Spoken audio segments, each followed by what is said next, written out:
नमस्ते दोस्तों। आप सबको न्यू ईयर की ढेर सारी शुभकामनाएं। आई होप कि आप सबका न्यू ईयर मतलब ये 2026 जो है वो खुशियों भरा हो। लेकिन मैं यहाँ पे कुछ चीज़ें आप लोगों के साथ शेयर करने वाली हूँ जिसमें जिन लोगों ने, क्योंकि बहुत सारी चीज़ें हमने सुनी हैं, देखी हैं अलग अलग अलग अलग जगहों पे, तो हमें समझ आया है कि न्यू ईयर हमारे लिए अच्छा होगा। कुछ कोई कोई राशि को देख के समझ सुन रहा है कि मेरे लिए न्यू ईयर अच्छा होगा, नहीं होगा। किसी ने अपनी कुंडली दिखा के ये पता किया है कि मेरे लिए न्यू ईयर किस तरह से होने वाला है। लेकिन मैं यहाँ पे आपको बताने वाली हूँ बिना इन सब चीज़ों के 5 से 6 ऐसी चीज़ें अगर आप वो करोगे, चाहे आपकी राशि जो भी हो, आपका नेम जो भी हो, कुछ भी कुंडली में जो भी लिखा हो, लेकिन अगर ये 5 से 6 चीज़ें आप लोग करोगे तो ये ईयर सच में आपके लिए बहुत बेहतर और सबसे बेस्ट साबित हो सकता है। तो चलिए जानते हैं क्या है वो चीज़ें। सबसे पहला जो थंब रूल है इस ईयर का अगर आप सच में कुछ अचीव करना चाहते हो तो वो ये है कि आपको सुबह जल्दी उठना है। आप जो मर्जी कर लो, अगर आप सन निकलने से पहले नहीं उठते हैं या फिर जो भी आप चीज़ें करते हैं, कुछ भी करना चाहिए उसके बाद, अगर आप सनराइज से पहले नहीं उठते हैं तो कहीं ना कहीं कुछ ना कुछ आपसे चूक जाएगा। तो प्लीज़ कोशिश करिए। ठंड है तो क्या हुआ, गर्म पानी से ही तो नहाना होता है। वही चीज़ें जो हम बाद में करते हैं अर्ली मॉर्निंग कर सकते हैं। और मैं सच बता रही हूँ, सुबह उठ के जो चीज़ें हम अपने लिए करते हैं, जो टाइम अपने आप को देते हैं, उसमें हम मेडिटेशन कर सकते हैं, योगा कर सकते हैं जब सब सो रहे होते हैं, और भी अच्छे से होता है। काम का भी स्ट्रेस नहीं होता है ना। तो जिस टाइम भी आप उठते हैं उससे 1 घंटा पहले उठना स्टार्ट करिए। नहा धो के पूजा करके सूर्य को जल देना स्टार्ट करिए। ये नहीं है कि 10 बजे दे रहे हो, 12 बजे नहीं, सुबह जल्दी, जितनी जल्दी हो सके। यानी कि सन जब राइज हो चुका है, निकल चुका है, उसके विदिन 1 घंटे में आपको सूर्य को जल देना है।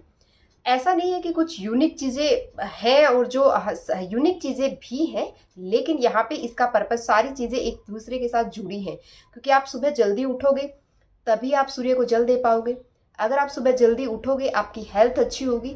आप सुबह जल्दी उठोगे कुछ अच्छा कर पाओगे, क्योंकि सुबह सुबह ना तो कोई फ़ोन देखेगा, ना टीवी देखेगा, ना ही किसी से फ़ोन पे आलतू फालतू हम बातें कर सकते हैं। तो एक काम करने से बहुत सारे काम होते हैं। तो खुद स्टार्ट करिए, खुद से ये चीज़ कि सुबह जल्दी उठना है। दूसरी इंपॉर्टेंट चीज़ जो आपको करनी है वो क्या करनी है, कुछ भी एक नई चीज़ हमें सीखनी है। नई चीज़ क्या हो सकती है, वो कुछ भी हो सकती है, जिस भी फील्ड में आप हैं उससे रिलेटेड हो सकती है। आप जो भी करते हैं, कुछ भी कुछ ना कुछ सीखना स्टार्ट करिए। आप अपनी हेल्थ की केयर कर सकते हैं, आप अपने डाइट के ऊपर काम कर सकते हैं, आप वॉक वगैरह स्टार्ट कर सकते हैं, आप जिम ज्वाइन कर सकते हैं। आई डोंट नो, इतने सारे लोग हैं, इतने सारे लोगों की अलग अलग चॉइस होती है, अलग अलग पर्पस ऑफ लाइफ है। हर किसी का जो काम है वो अलग है। उसके अकॉर्डिंग आप अपने फील्ड में जिस भी जो भी आपका काम है उसमें एक स्टेप आपको अप जाना है ना। अब क्योंकि टेक्नोलॉजी बहुत ज़्यादा बढ़ रही है, लोगों की जॉब में भी बोला जा रहा है ऐसा कि एआई जो है ना, क्योंकि सारी चीज़ें जब हमें फ़ोन पे मिल जाती हैं, सिर्फ एक आपको एक वर्ड डालना है और उसके बारे में सारी डिटेल हमें मिल जाती है। तो सोचिए, जो इंसान की जो भी वैल्यू थी वो कहाँ चली गई है ना। पहले आपने देखा होगा जब हम छोटे थे, हम अपने पेरेंट्स से पढ़ते थे तो हम दो तीन एक दो चीज़ें, जो भी डाउट्स होते थे वो क्वेश्चन हम उनसे पूछते थे। इवन स्कूल में जाते थे, जो डाउट होते थे वो पूछते थे। अगर हमें कुछ डाउट है तो वो हमारा डाउट ऐसा नहीं है कि घर पे रह के हम उसको सोल्व कर सकते थे, बिना किसी से पूछे हम उसको सोल्व कर सकते थे, नहीं। लेकिन आजकल अगर किसी को डाउट है तो ना पेरेंट्स से पूछा जाएगा, ना टीचर से पूछा जाएगा, सिर्फ फ़ोन लेंगे और फ़ोन पे वो जो सॉल्यूशन है ना उनको मिल जाएगा। तो कहने का मतलब है इंसान की जो वैल्यू है ना वो कम होती जा रही है, क्योंकि ज़रूरत ही नहीं है किसी को किसी की। तो इसलिए कह रही हूँ आपको कि आप अपनी वैल्यू को बढ़ाइए, उसको मेंटेन करके रखना पड़ेगा। क्योंकि जैसे मैं हमेशा बोलती हूँ कि जैसा देश वैसा भेष, तो इसी तरह से जैसा माहौल है उस तरह से हमें अपने आप को अपग्रेड करना पड़ेगा। तो इसके लिए आप क्या कर सकते हैं, जो जिस भी फील्ड में आप हो उसमें देखिए कि एक और अपग्रेड जो है ना उसमें वर्जन क्या आया है, और उसके ऊपर काम करिए। ठीक है, तो सिर्फ इतनी सी चीज़ आपको करनी है। तीसरी इंपॉर्टेंट चीज़ जो आपको करनी है वो क्या है, तीसरी इंपॉर्टेंट चीज़ ये करनी है आपको कि संग जो आपका है, जो भी संगति है आपको, उस संग के रंग आपके ऊपर चढ़े। ये तो आप सबको पता है कि संग का रंग जरूर चढ़ता है। तो आपको देखना है कि किसकी संगति में आप रह रहे थे।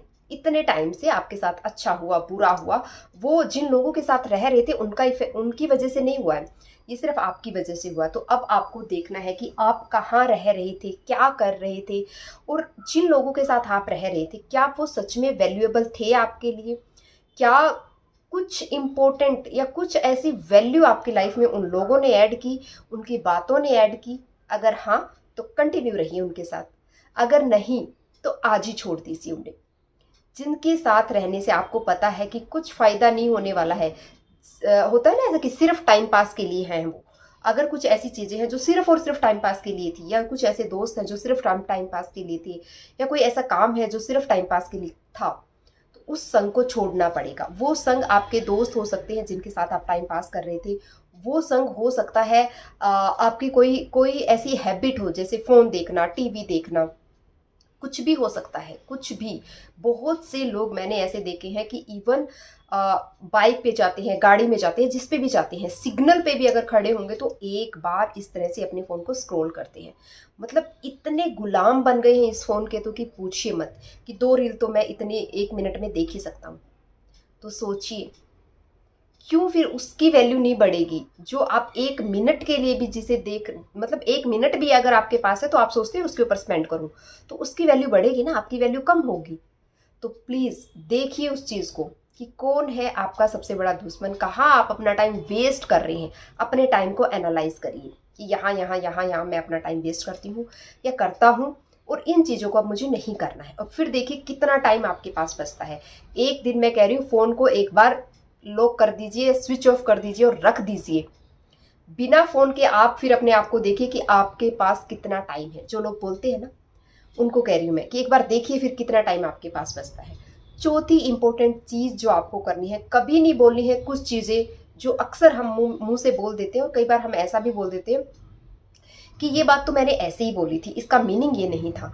देखिए, या फिर जब आपको पता है, जब आपके मुंह से इस तरह की बातें निकल जाती हैं तो अपनी ज़ुबान के ऊपर कंट्रोल करिए। जब आपने अपनी ज़ुबान पे, हो सकता है कई बार ऐसी चीज़ें हमारे सामने भी होती है, हमें भी ऐसा लगता है कि यहाँ पे तो चुप नहीं रह सकते, अब तो बोलना ही पड़ेगा।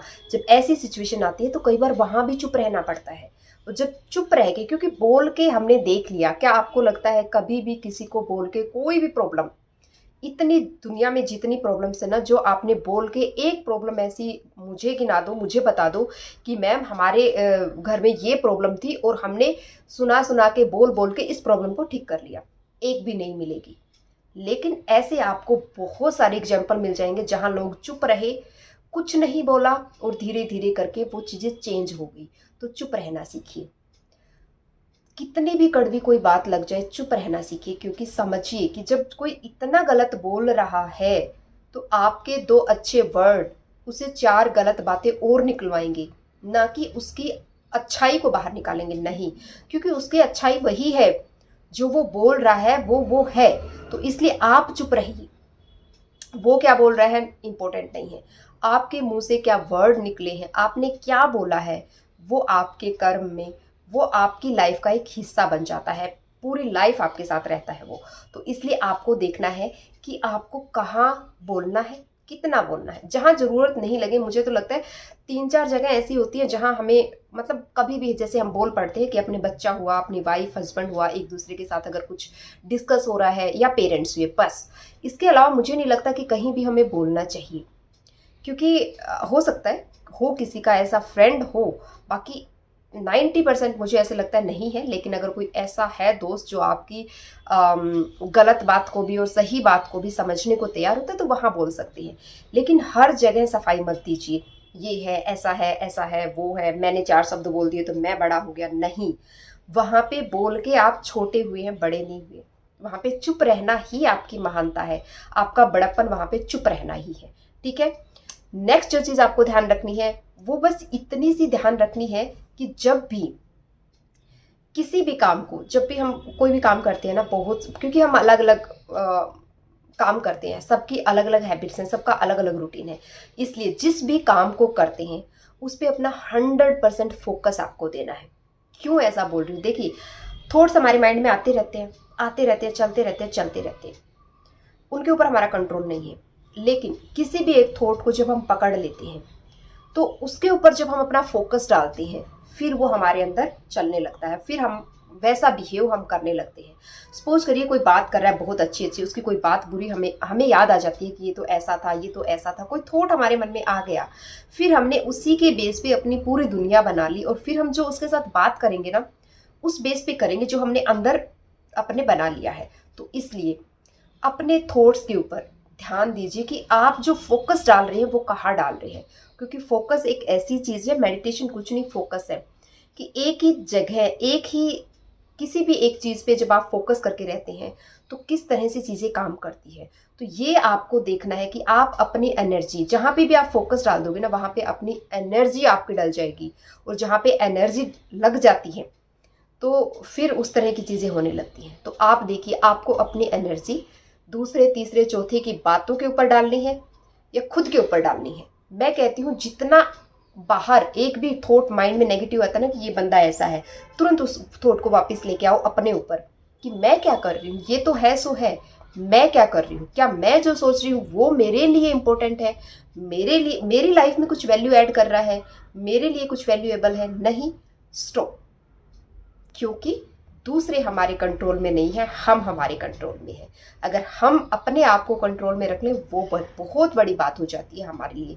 तो इस चीज़ का आपको ध्यान रखना है। साथ ही साथ बड़ों की रिस्पेक्ट करिए। आपके घर में जो भी है, मैं ये नहीं कहती कि 24 घंटे उनके पैर दबाते रहिए, नहीं। रिस्पेक्ट क्या मतलब होता है कि हाँ, नेचर, किसी के नेचर के अकॉर्डिंग हम उसे डील करते हैं, उसके साथ अपना व्यवहार हम करते हैं, लेकिन नहीं, उस इंसान को, वो आपका बड़ा है छोटा है, वो जो भी है, उसकी रिस्पेक्ट करने का मतलब है कि वो इंसान को एक्सेप्ट कर लेना कि ये इंसान ऐसा ही है। और जब हम जितनी जल्दी चीज़ों को एक्सेप्ट कर लेते हैं तो हमारे अंदर जो नेगेटिव चीज़ें हैं वो आनी बंद हो जाती हैं कि क्यों है, कैसा है, इस तरह से करता है, हम ये करते हैं, ये नहीं करता, वो चीज़ें बंद हो जाती हैं। तो रिस्पेक्ट एटलीस्ट यूर, आपके जो पेरेंट्स हैं उनकी, मैं देखती हूँ लोग अपने पेरेंट्स की भी रिस्पेक्ट नहीं कर पाते, तो फिर हम कहाँ उम्मीद कर सकते हैं कि दूसरों के पेरेंट्स की रिस्पेक्ट करेंगे। प्लीज़, अच्छे हैं, बुरे हैं, भले हैं, जो हैं, जैसे हैं, आपके पेरेंट्स हैं। आप जो हैं, जहाँ हैं, जिस भी मुकाम पे हैं आज, वो अपने पेरेंट्स की वजह से हैं, ये मत भूलिए। क्योंकि वो वैसी परवरिश अगर आपको नहीं देते, वो फैसिलिटीज़ आपको नहीं देते, तो आप आज यहाँ नहीं होते। तो प्लीज़ इस चीज़ को समझिए, और अपने न्यू ईयर पे 4-5 चीज़ें ऐसी अपने निकालिए, लगाइए अपने फ़ोन के उस पे स्क्रीन के ऊपर, ताकि 24 घंटे आपके सामने रहे। जब भी आप करो ना, 24 घंटे याद दिलवाना पड़ता है। इट्स नॉट लाइक कि आज 1 जन है, मैंने चीज़ें कर ली और पूरा ईयर चलेंगी, नहीं। दिन में 4 से 5 बार अपने माइंड को मैसेज देना पड़ता है कि मैं क्या करने वाली थी, क्या कर रही हूँ, कहाँ जा रही हूँ। बार बार वो चीज़ें जो भी आपने डिसाइड करी है उसको याद दिलवाना पड़ता है, तब ये इसके ऊपर चलता है। 3 महीने तक अगर आपने अपनी लाइफ इस तरह से जी ली ना तो पूरी लाइफ चेंज हो जाती है। ठीक है, तो अगेन आप लोगों को न्यू ईयर की ढेर सारी शुभकामनाएं। पूजा करिए, पाठ करिए, भक्ति करिए, अपनी लाइफ की वैल्यू निकाल के आपको खुद को लेके आनी पड़ेगी, वो करिए। और जो चीज़ें आपको अच्छी लगती हैं, अगर आपके लिए इम्पोर्टेंट नहीं है, आपकी लाइफ में वैल्यू ऐड नहीं कर रही है, आज अभी तुरंत छोड़ दीजिए उन चीज़ों को। Thank you for watching.